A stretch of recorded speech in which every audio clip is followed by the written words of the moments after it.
Komisi 9 DPR RI Alia Mustika Ilham melakukan kunjungan ke Rumah Sakit Wahidin Sudirohusodo Makassar pasca meninggalnya bayi usia 1 bulan Danendra Attarazaka Nirwan beberapa hari lalu yang diduga menjadi korban malpraktek oknum perawat.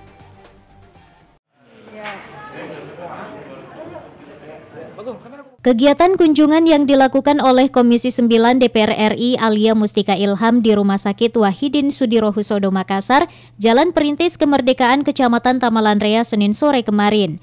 Legislator Senayan tersebut ingin memastikan mediasi antara manajemen rumah sakit dan korban bayi 1 bulan yang diduga menjadi korban salah suntik oknum perawat Rumah Sakit Wahidin Sudirohusodo Makassar beberapa hari yang lalu berjalan baik. Anggota Komisi 9 DPR RI Alia Mustika Ilham mengatakan pihak rumah sakit mengaku salah dan berjanji akan terus membenahi manajemen dalam memberikan pelayanan terbaik kepada seluruh masyarakat. Hari ini sudah ada titik temu dan alhamdulillah mereka bisa berdamai dan mereka bisa secara ikhlas, baik pihak keluarga dan juga pihak rumah sakit.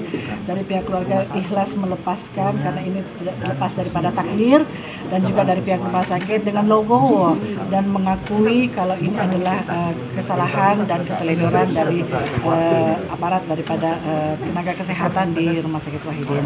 Tapi kami tidak berharap kejadian ini berulang, dan mungkin ini adalah juga cambuk buat pihak rumah sakit ya, bagaimana kedepannya sangat berhati-hati dalam